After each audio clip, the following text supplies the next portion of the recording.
Good morning.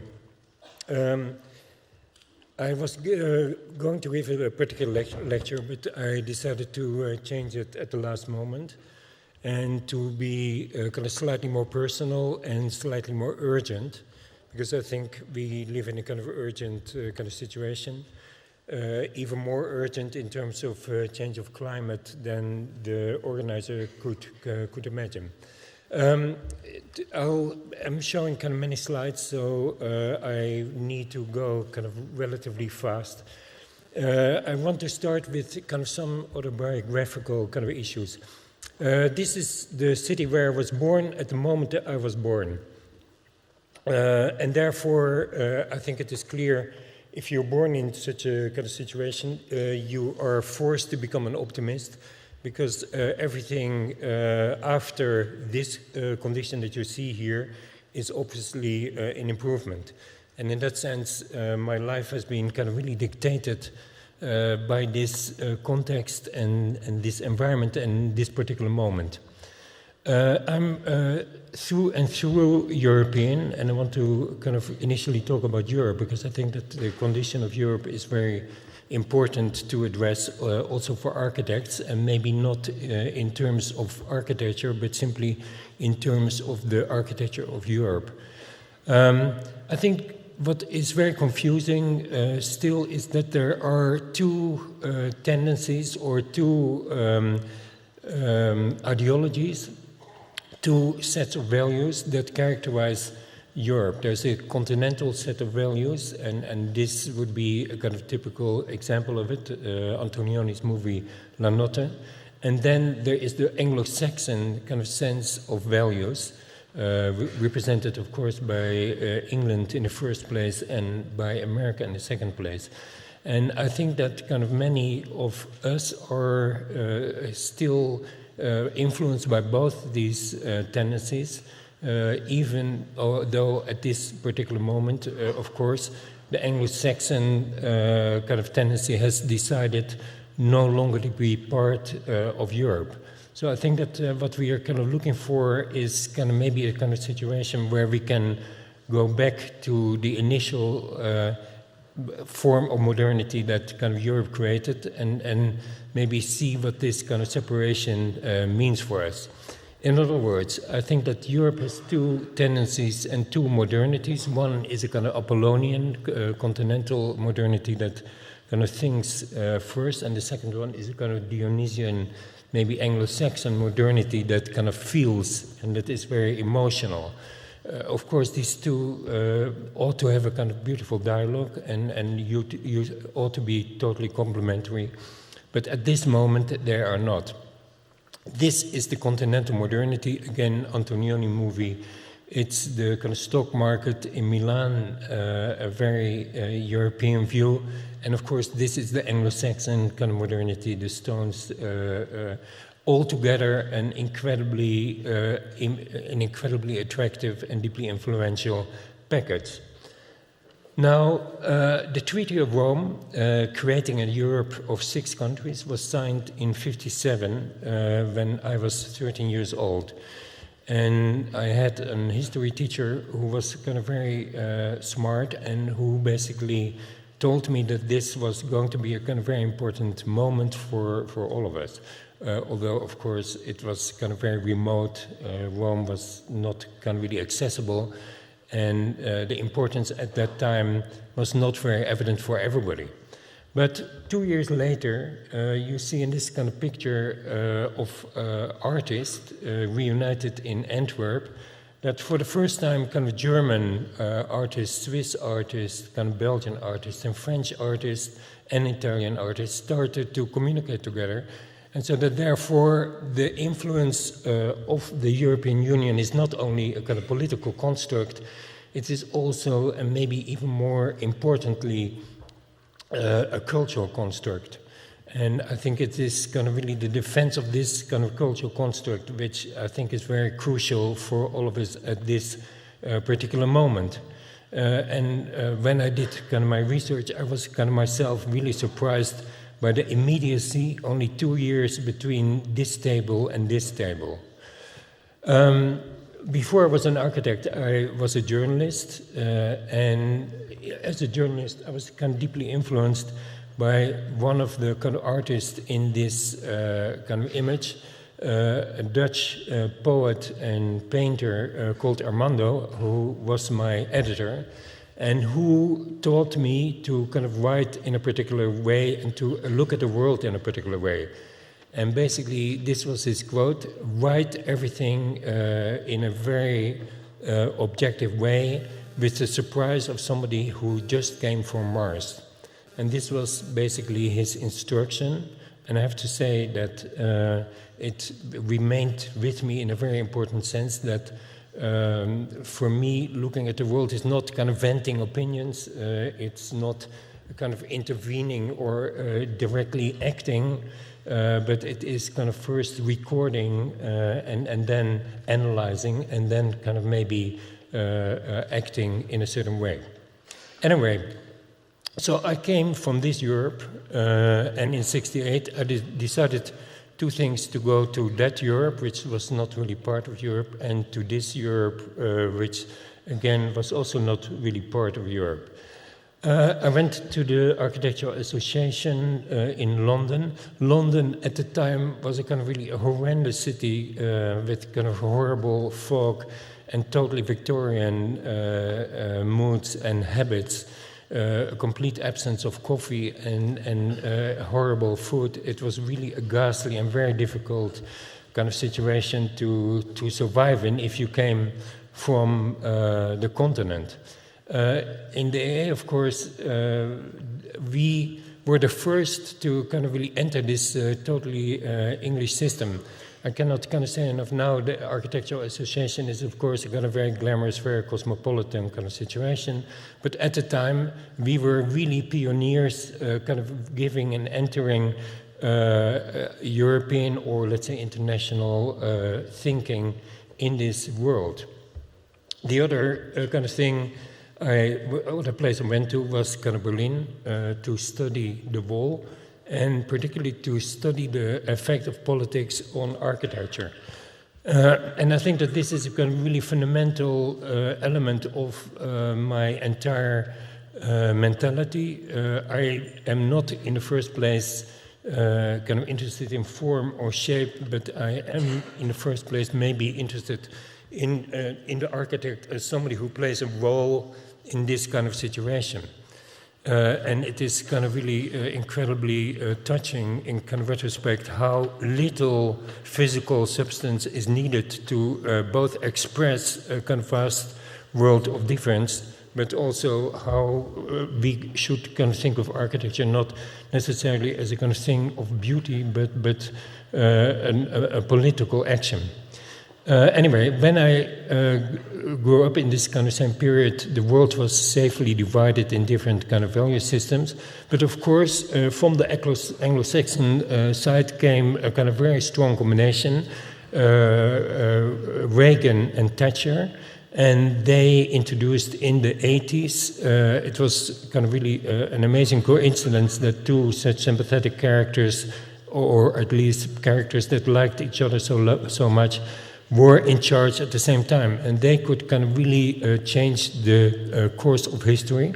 This was their vision, of course, a world where everybody would adopt the same value system, become kind of more or less the same, become kind of liberal, and so they instigated a kind of regime of the neoliberal kind of economy, which we call the Yes regime.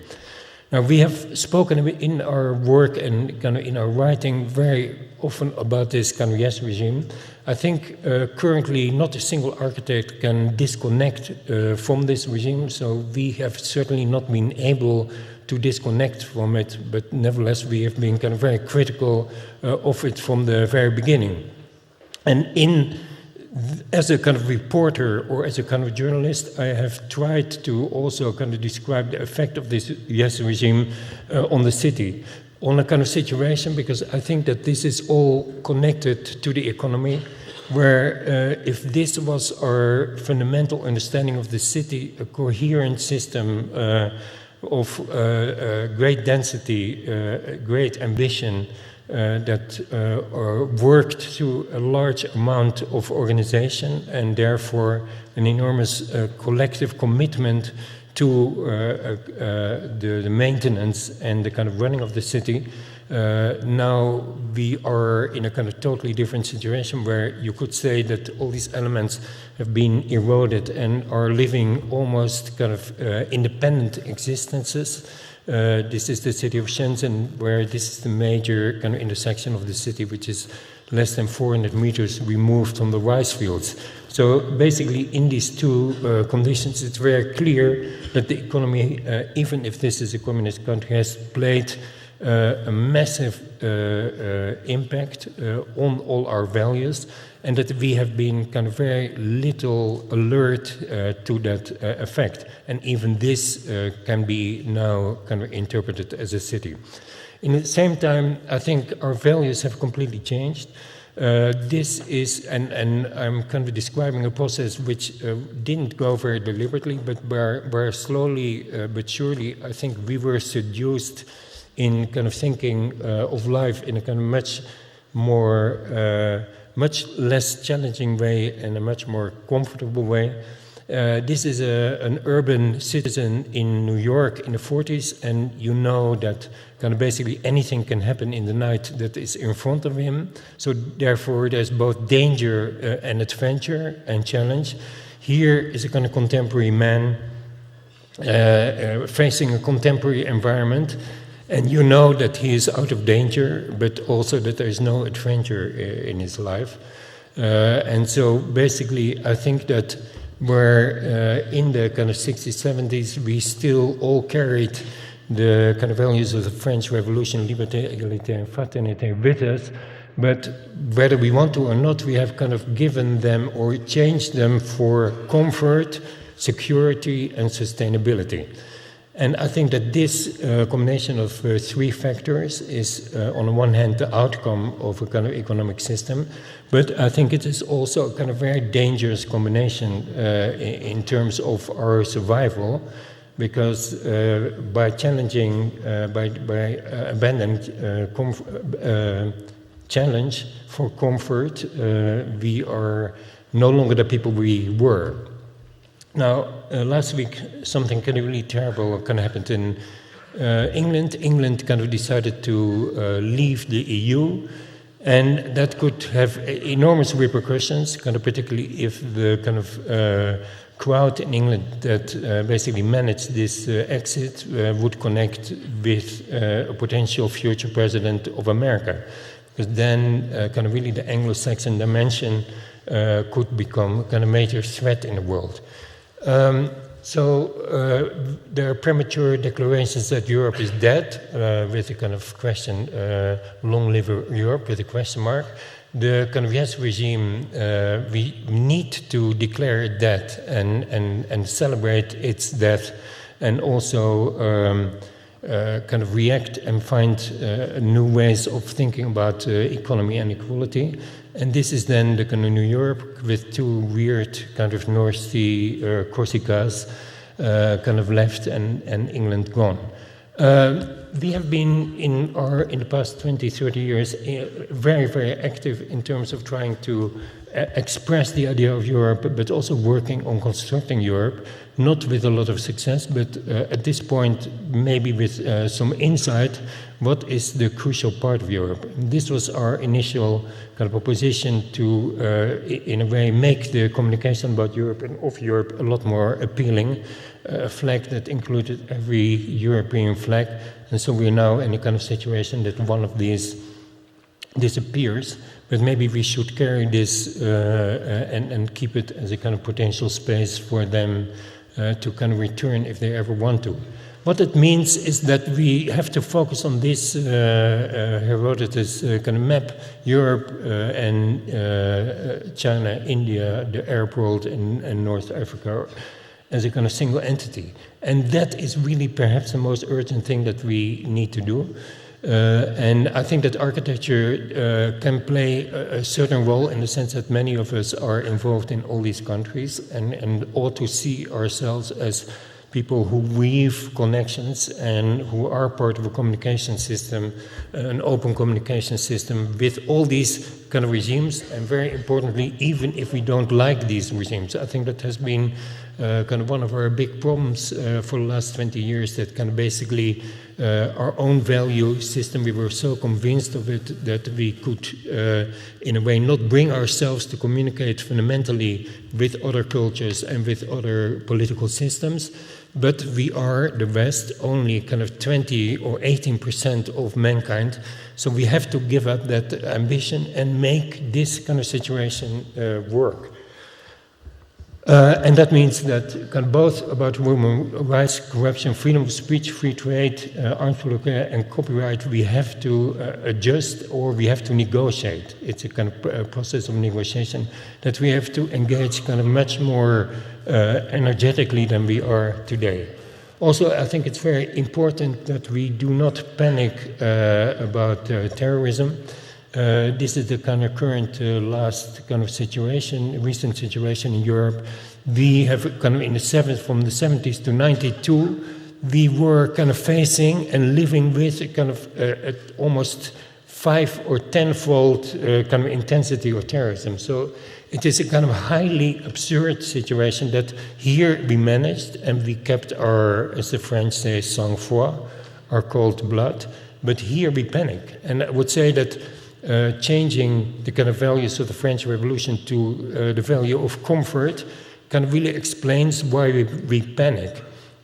Basically, we saw the kind of terrorism here as a kind of political exchange and kind of addressed it. Here we see the kind of terrorism as a threat to our personal comfort and our personal well-being. We don't have the kind of perspective anymore to see it as anything kind of more deeper and more fundamental. And so therefore we act by retreating and by being afraid.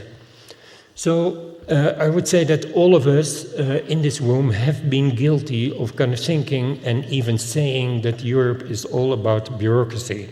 I think that is a very dangerous and kind of erroneous, completely wrong interpretation. I already kind of mentioned that Europe is a kind of cultural kind of project. None of us should ever kind of say this sentence again, because every time we say it, we kill Europe a little bit. Europe is an organization which is the executive tool with which all European governments together express and organize their coexistence. Basically, somebody like Juncker doesn't really want something. He is essentially a person who executes the kind of will of the individual leaders. It is ridiculous to kind of look at somebody like this as a bureaucracy. The total bureaucracy of Europe is smaller than the entire bureaucracy of Madrid, and I say bureaucracy in quotes. And if you see what Europe is actually doing, then it is kind of deeply impressive. And the kind of tragedy of Europe is that it has been unable to convey both how impressive its performance has been kind of in the past, and Spain is obviously a country that has deeply, in every sense, in every pore, in every street, benefited from this kind of European kind of investment and attention. Even if perhaps it has kind of problems now, but the problems are not with Brussels, the problems are with other European governments. But anyway, if you see what Europe is doing and has been doing kind of simply in terms of infrastructure, in terms of science, in terms of subsidy for science, basically 2/3 of the European kind of budget for scientific support has gone to England. This is one of the kind of insane things. The whole scientific world in England is in a total panic because a number of country persons decided that it was time for England to take back its sovereignty. It will be a complete disaster. Anyway, and in terms of culture, what Europe is doing is also kind of, on the whole, kind of deeply supportive. Now, we have been trying to work on the construction of Europe. It's really an ungrateful work because Europe is so underestimated and caricatured as a kind of slightly absurd kind of situation. But anyway, we have tried to kind of construct heroes of Europe, tell the history of Europe, and kind of particularly the impressive transition from a very black history to a very blue history. And we have shown the greatness of Europe, which is perhaps in the thing that is also the biggest caricature about Europe. Europe is about rules. If you put all the rules that Europe negotiated with each other, you get a book of 7.5 meters. And that is maybe kind of slightly absurd, but it is also a deeply impressive achievement where kind of many people outside Europe are envious and are also kind of adopting entire sections of it. I've also been part of a kind of group of so-called wise people that included Valenza, Monti, blah, blah, and Philip Gonzalez to kind of think about the future of Europe, and as the only non-politician in a kind of huge group.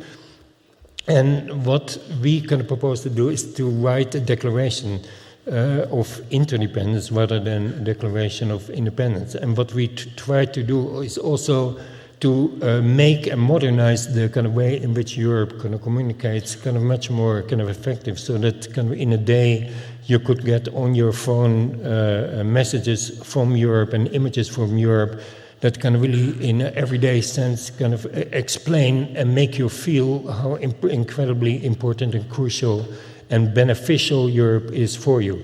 We've been kind of recently, because this acceleration about kind of the problem of Europe is getting kind of faster and faster and more intense, and because the indoctrination from outside is kind of really appallingly efficient, this is a start-up party in Amsterdam in May, where basically it was said the European universities are relatively underfunded to the American university by a lot.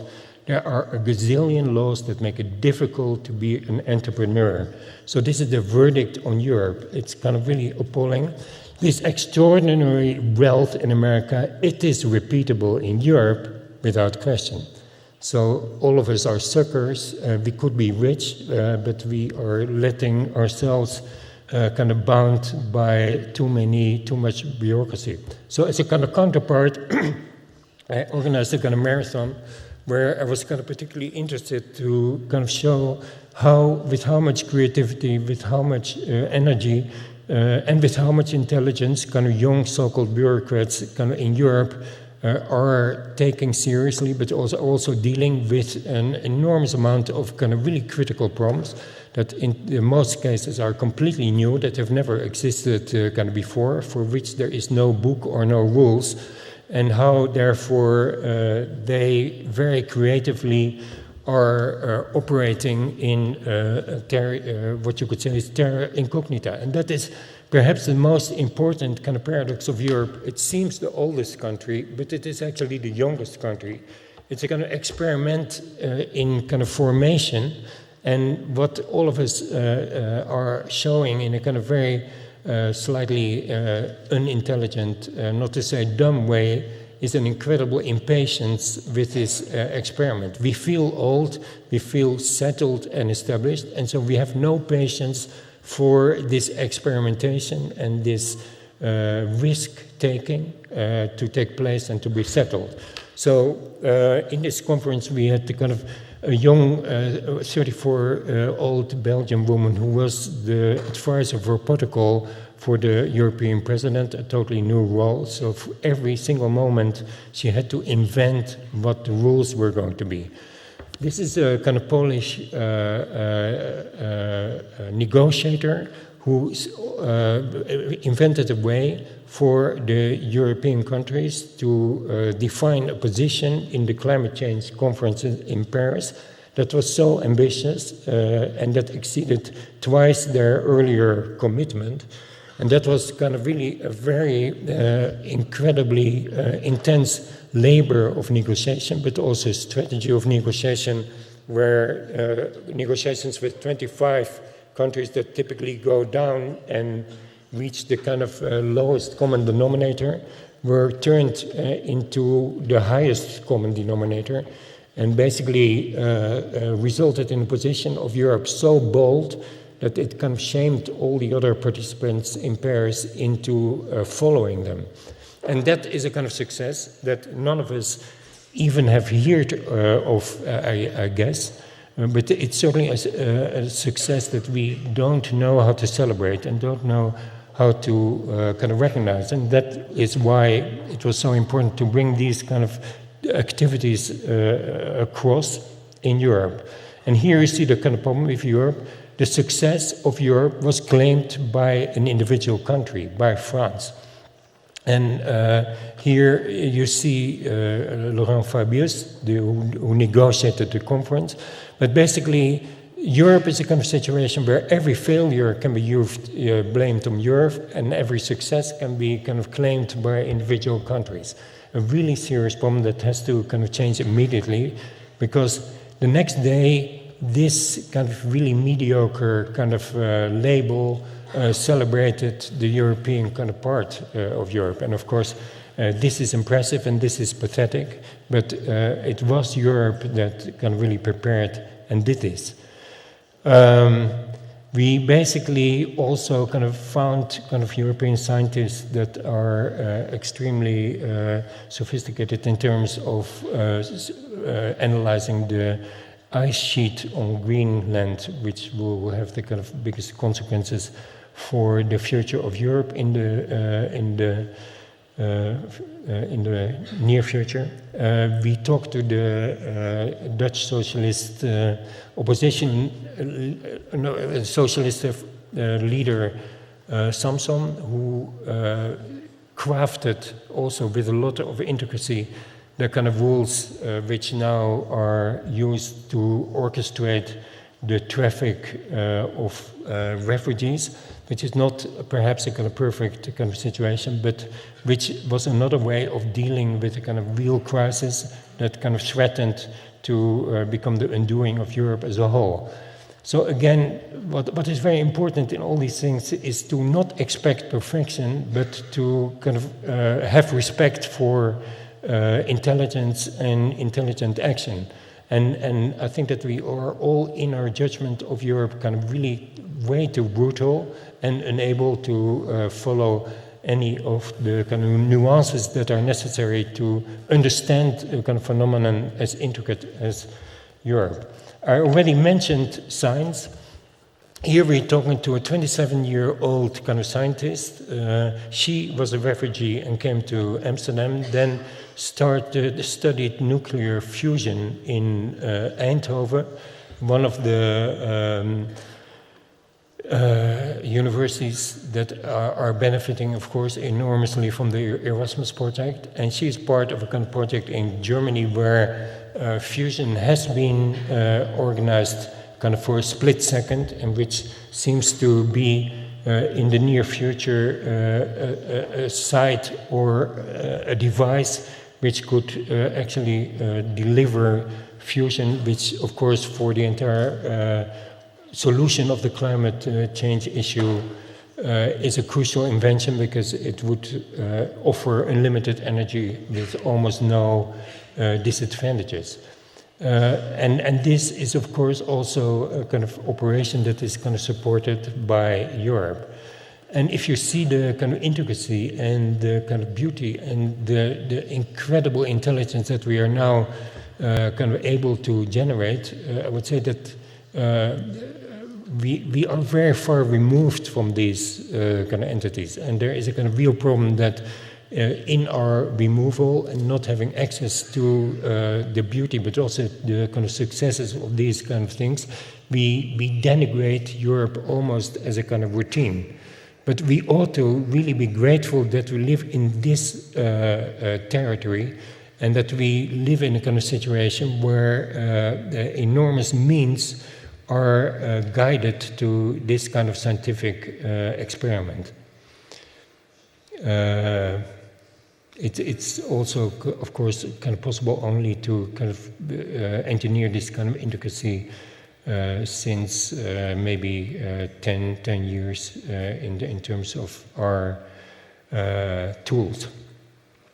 And finally, we spoke to a kind of Swiss activist who almost single-handedly was able to kind of reverse a referendum in Switzerland, which kind of seemed to also be on the way to agree that kind of any foreigner who would commit any crime, even if it was a parking ticket, would be kind of exiled and kind of sent home. Basically, she and a number of friends, she's 24, decided to kind of go against the grain, to go beyond political parties, to start their own campaign, to have a very, very simple message that this was un-Swiss and against the kind of values of Switzerland, and she won. And kind of basically what we need kind of much more of, and what all of this is kind of suggesting is that in the kind of immediate future, because Holland is obviously a country which will be next in terms of a kind of populist campaign to follow Britain. We will all have to kind of really work very hard and kind of very intensely and very personally, and not through architecture, but kind of through direct kind of political participation and political action in avoiding this. And I think the most important thing is to really communicate kind of what Europe is actually doing for us. And as you can see, this is something that has been a very important component for our office and of our office kind of for a very long time. Now I totally change my tone. Because I'm fundamentally shocked and not so much upset, but kind of really committed and motivated to reverse this, to help to reverse this tide. I was going to talk about architecture and future kind of projects. This is what our project in Taipei Theatre that combines 3 theaters, which is based on this kind of pan, where all the technical elements are organized in one thing, with theaters cantilevering of it, is almost kind of built. The library we're doing in Qatar is almost built. It's a kind of plate that is folded so that you enter in the center, and so that all the kind of books are on a kind of amphitheater, so that you, when you enter, you see immediately all the kind of buildings, all the books. And a kind of headquarter for Springer, which is a kind of a company in Germany for media that has many other companies that need to understand each other. So it's kind of really a communication device between these all these companies that also includes structure, graphics, iconography, and altogether is a communication tool. But I don't want to kind of really talk about architecture. I want to talk about the next kind of big, large effort after the kind of architecture biennale that we are involved in currently, that is not directly kind of related to the subject, but that is in a certain way very important to understand the subject, which is the countryside. Basically, I think that a lot of energy and a lot of intellectual attention in the past 2 decades has gone, and I have been guilty of it too, has gone to understanding and documenting the kind of evolving urban condition. The fact that more than half of mankind now lives in cities has been a kind of pretext. But I think there has been a kind of real neglect in terms of looking at the countryside. And so a couple of years ago we decided that it became important to switch the kind of perspective away from cities and toward the countryside, and to begin to understand what was happening in the countryside. Now, the surface of cities is only 2% of the kind of world. The rest is countryside, and I would say that kind of because in spite of systems such as Google, or maybe because of systems such as Google that give us the illusion of knowledge and access, the actual condition of the countryside is becoming kind of less and less known to us and less experienced by us. Yes, we are all tourists, but tourism is, of course, a very superficial and localized form of engagement, and there is not kind of really an understanding of this part of the world, which is actually the world and the impact of climate change. So we are kind of beginning to study this, and we'll conclude that perhaps in 2 or 3 years. Even though the countryside is completely or off the radar in many ways, in a collective unconscious, it's still very important, because this is a kind of average newspaper store, and about 50% of the stuff is indirectly or directly related to the countryside. So the countryside continues to preoccupy us not as reality but as myth. I had the privilege to come to a particular place in Switzerland for kind of 30 years in a row. And so I was in the countryside, but I didn't kind of really look very carefully. But at some point, I became, there were so many changes that I had to kind of really take them seriously and begin to try to think about what was actually going on. And one thing that was going on is that kind of basically the architecture was kind of changing very often in the guise of preservation. So farming disappeared, farms were kept, but this kind of authenticity was kind of replaced by this kind of modernity. And if you looked inside, you looked at the kind of average style is a kind of opulent, rich minimalism with kind of many cushions to deal with pain. But in any case, a drastic change that was taking place without, again, any attention, any manifesto, but surreptitiously, I think largely as part of the kind of economy changing and the kind of regime, the yes regime, and clearly our addiction to comfort makes a house like this kind of almost unbearable, maybe because it shows that in the history there has been dirt, and that we don't want dirt in our lives. We began to kind of interview people from the countryside and discovered, to our own surprise, that actually very few of them were authentic countryside farmers. This was, for instance, a nuclear scientist was dissatisfied in kind of Frankfurt, and who kind of came to Switzerland kind of 14 years ago, just before 9/11, and kind of established in Switzerland a kind of new territory and a new kind of way of doing things. We looked in Italy and kind of found that in Tuscany, kind of certain forms of farming are completely managed by Indian farmers, and that the whole production of Parmesan cheese is in the hands of kind of Indian Sikhs, who also have in their kind of Italian countryside their own kind of infrastructure, their own church, their own temples, and their own complete environment. And so what I needed to understand, if you look at the countryside, what happened in these last 100 years, where the countryside was typically a kind of situation where time went slowly, where tradition was strong, where people knew how to act, how to behave, where there were kind of many rituals, and where there was a kind of enormous coherence that was very often expressed in kind of color schemes that remained stable over time, costumes that remained stable, and activity like plucking berries, in this case, that were also stable.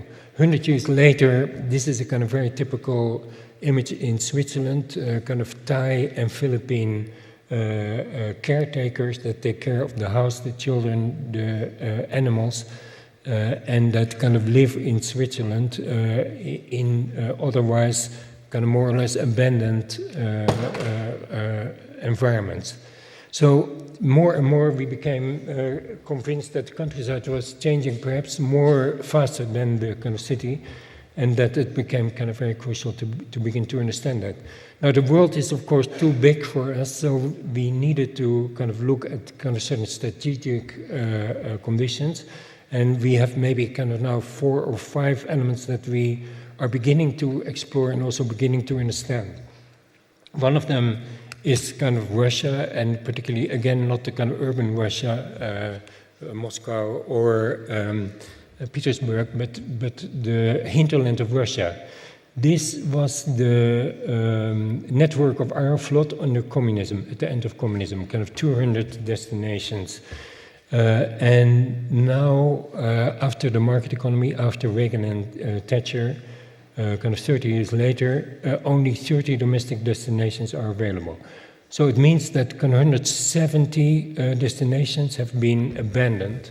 And you can only imagine what happens to a country on the scale of Russia when that happens. It simply means that the vast majority of the country is no longer accessible and has been abandoned and has been kind of condemned in a certain way to remain in a kind of limbo of time and in a kind of unscripted kind of situation, because of course somehow societies like these now have to kind of find a new plot, a new story, a new narrative, a new economy. Everything needs to be or decide to abandon. There's a kind of second issue because of climate change. The area of permafrost, which is permanently hard because it's frozen, shifts slowly to the north. So that means that kind of many parts of Russia, of the hinterland, that could count on a solid foundation, are now in a kind of situation which is melted, and so therefore their remaining infrastructure is also really in a terrible state of disrepair. And so, but on the other hand, there are also kind of new things to discover, i.e., kind of mergers of kind of China and kind of Russia, more or less improvised, more or less informal, where kind of the energy of Russia, the energy of China is absorbing kind of parts of the kind of deflated Russia. So there again, there is an enormous kind of amount of activity that is taking place, again, almost completely off our radar. So I'm not only saying that kind of in Europe and how the European Union functions, we actually don't know it, we have very bad communication, but that, for instance, the true kind of situation of Russia is also something we barely know. We kind of think, we look at Putin, we hear Putin, we consider him a threat, but that Putin is actually in a kind of very weak position, which is kind of simply expressed by this kind of retreat of the airline, is unknown and would be, I think, very helpful for us to know a lot better. We have kind of agriculture research going on here in Africa, literally everywhere, but I now want to kind of focus on an area, on an area of America and also on the digital. We've looked at the digital in kind of many different guises. Of course, architecture is a profession which is deeply influenced by the digital. We can no longer operate without our digital machinery. Kind of some of the shapes that we make are generated and can only be executed because of our reliance with the digital. But there are also other forces at work through the digital that I think architecture has underestimated, or again is not really aware of. Now, one of them is the kind of incredible satellite system that can kind of supervise and measure and intervene in any kind of part of the globe. And that means that kind of basically the kind of resolution of knowledge and the resolution of intervening kind of through the screen on the world is also increasing astronomically in terms of simple definition of the screen. And that is not only a digital question or a kind of computer question, but it's also a question that is real in the world, because basically everything you can do on a screen, you can now also execute or have executed by an automated tractor that is the tool with which the digital intentions that you have on the screen can be executed on the ground. And one of the things that we discovered is an amazing kind of increase in scale of apparatus of the whole agricultural kind of world, which is a truly Darwinian triumph. So here we see how the traditional tractor is kind of more and more turned into an office. And we see also that the kind of screen, which is the same screen that the kind of farmer remotely is kind of studying, enables an amount of precision in terms of seeding, in terms of kind of treating the ground, in terms of plowing, which only 10 years ago we could only kind of dream of or only kind of imagine. So there is now a complete coincidence between the computer screen, the laptop screen, and the intentions that are kind of realized on the ground. And that, of course, has a very interesting effect. It means that agriculture is becoming much, much more efficient, but it also means that agriculture is becoming kind of more and more mechanical. So here we have the modern farmer, basically planning on the apparatus in the dark at his farm, but also maybe in a city, kind of the instructions that need to be kind of executed or will be executed kind of by the driver. And in this sense, the driver is still human, but in a very near future, it can also become a robot, or it can become a remote telephone. Drones are playing an increasing role in this also as a kind of testing and seeing whether the precision is actually happening. So this is one very crucial trend that I think will have enormous consequence, not only for the world, but also for the whole kind of idea of sustainability. And because on the one hand, it promises kind of for the first time an almost scientific accuracy. So we could presumably kind of program that accuracy to for the most efficient, the most sustainable, and the kind of most intelligent exploitation of our resources. But unfortunately, all these kind of technical kind of possibilities, certainly as long as the yes regime is in kind of power and in vigor, are typically not used entirely for those reasons. The kind of result in America, this is a kind of caricature of America. This is America, this is Florida, is that kind of more and more agriculture is kind of pulled to a central belt in America that runs north-south, that is flat. Flatness in the kind of age of the robot is also becoming a kind of newly glamorous condition. And in this zone attracts much small agriculture, because in this zone there is now a kind of a yearly movement of an almost military campaign that starts in the south and kind of with the climate kind of moves slowly to the north. With increasing mechanization, increasing robotization, and increasingly kind of expensive machines that individual farmers cannot afford and that therefore need to be kind of loaned. This campaign is beginning to concentrate all the agriculture in America to this kind of central strip. We have a kind of embedded Harvard student who is kind of reporting for us on this campaign. He's kind of enlisted like a kind of reporter.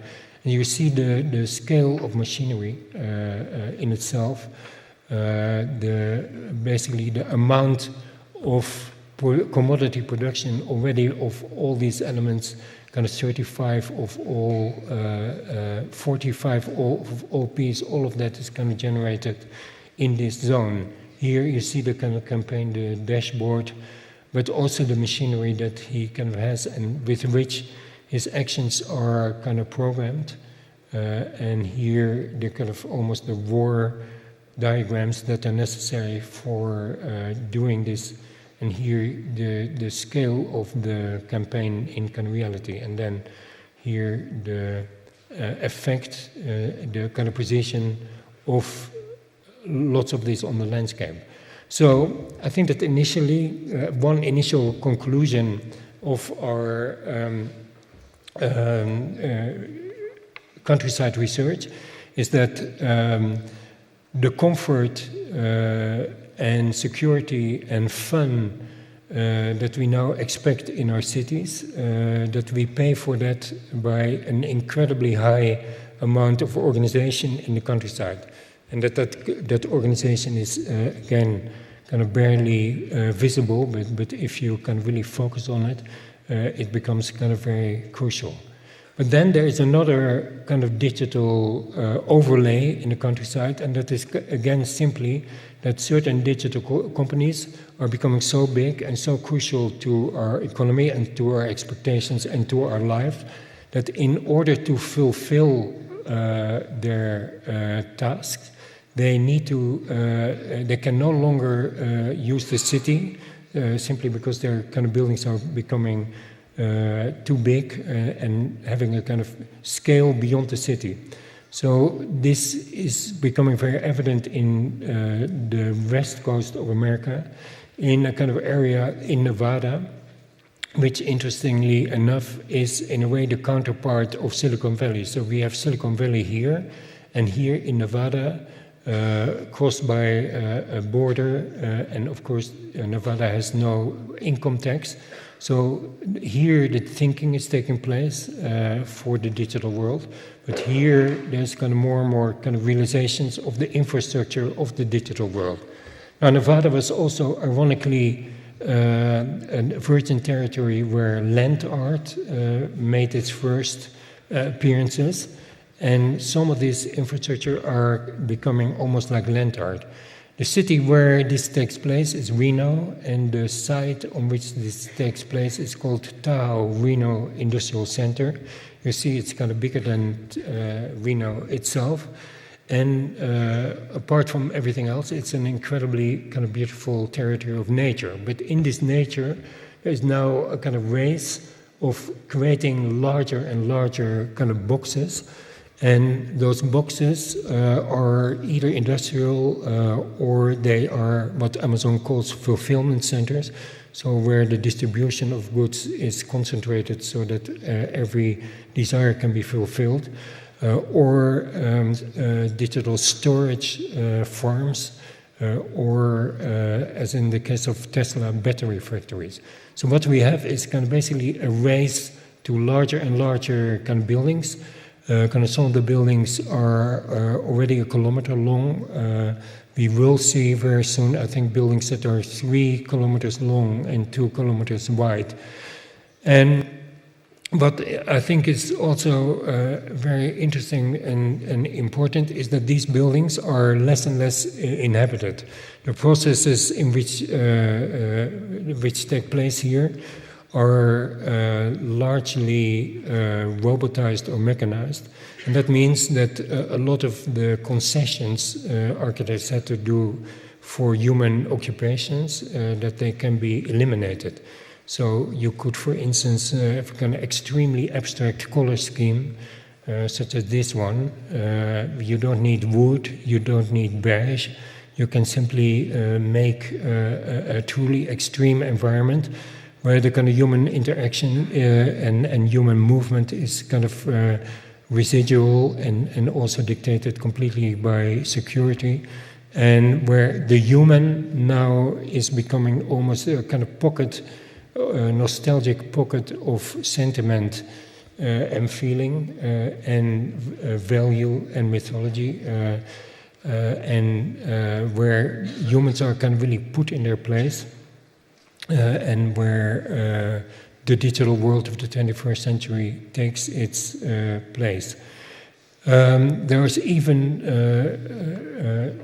the discovery that not every kind of part of the spectrum is productive or is useful. So elimination of spectrum and narrowing of spectrum so that entire factories are also again kind of single color, and therefore artistically I would say emotionally and from a humanistic point of view all of this is kind of shocking. Artistically I think it could be interesting. The biggest kind of factory that is kind of being built so far is Tesla. The site is unbelievably kind of beautiful, and the kind of building is unbelievably simple. Tesla has a kind of red, is associated with red, so there's a kind of red beam. And basically, if this was the building that we saw, there was a little lobby that was here, and in the little lobby there was a little model, and on the model it said, "You are here." So basically the enormous element that we saw was only this part of kind of in the future 10 times kind of bigger project.